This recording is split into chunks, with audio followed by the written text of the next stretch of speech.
இந்த குளிர்காலத்துக்கு ஏற்ற சூப்பரான ஹாட் சாக்லேட் மிக்ஸ் எப்படி ரெடி பண்ணுறதுன்னு இந்த வீடியோவில் பார்க்கலாம்.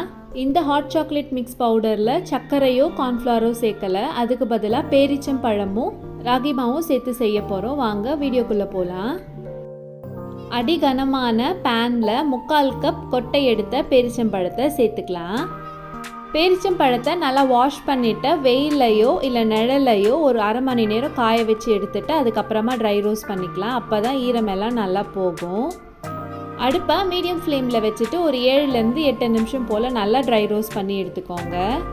நான் சேர்த்துருக்க 3/4 கப் பேரிச்சம்பழத்தோட ஸ்வீட்னஸே கரெக்டாக இருக்கும். எக்ஸ்ட்ரா சர்க்கரை எதுவுமே சேர்க்க தேவையில்லை. மிக்சர் ஜாரில் வறுத்தெடுத்து வச்சுருக்க பேரிச்சம்பழத்தை சேர்த்துக்கலாம்.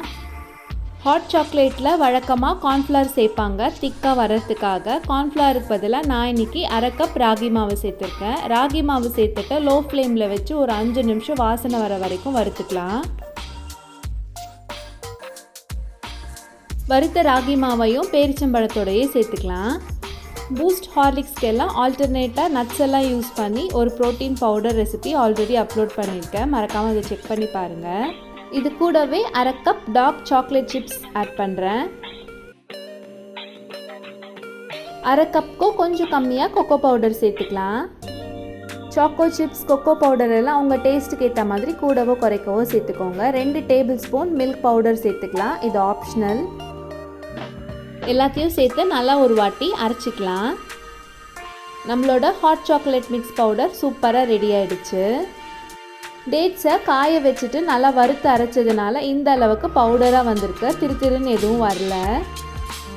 இந்த பவுடரை ஏர்டைட்டான ஒரு கண்டெய்னரில் ஸ்டோர் பண்ணிக்கோங்க. 1 மந்த் வரைக்கும் நல்லாயிருக்கும், கெட்டு போகாது.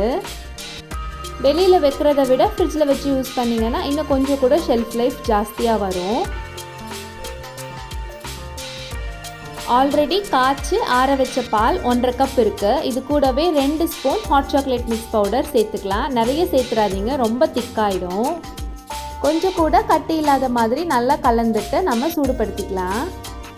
இந்த ஹாட் சாக்லேட் மிக்ஸ் ஒரு டைம் மட்டும் நீங்கள் ட்ரை பண்ணி பாருங்கள். திரும்ப திரும்ப இதை உங்கள் வீட்டில் இருக்க எல்லாருமே கண்டிப்பாக கேட்பாங்க. அந்த அளவுக்கு டேஸ்ட் ரொம்ப சூப்பராக இருக்கும். கட்டி இல்லாத மாதிரி நல்லா கரைச்சதுக்கப்புறமா அடுப்பில் வச்சுட்டு 5 நிமிஷம் மீடியம் ஃப்ளேமில் வச்சு காய்ச்சிக்கோங்க. இது ஏற்கனவே காய்ச்சின பால், அதனால் ரொம்ப நேரம் கொதிக்க வைக்கணும்னு அவசியம் இல்லை. இந்த அளவுக்கு திக்னஸ் வந்ததும் அடுப்பு ஆஃப் பண்ணிவிடுங்க. சூடு ஆற ஆற இன்னும் கொஞ்சம் கூட கட்டியாகும். இந்த ஹாட் சாக்லேட் ரெசிபியை கண்டிப்பாக ட்ரை பண்ணி பார்த்துட்டு உங்களோட கமெண்ட்ஸை மறக்காமல் என்னோட ஷேர் பண்ணிக்கோங்க. இந்த வீடியோ பிடிச்சிருந்துச்சுன்னா லைக் பண்ணிவிட்டு உங்கள் ஃப்ரெண்ட்ஸ் அண்ட் ஃபேமிலியோடையும் நிறைய ஷேர் பண்ணிக்கோங்க. இன்னொரு இன்ட்ரெஸ்டிங்கான வீடியோவில் பார்க்கலாம். பாய்.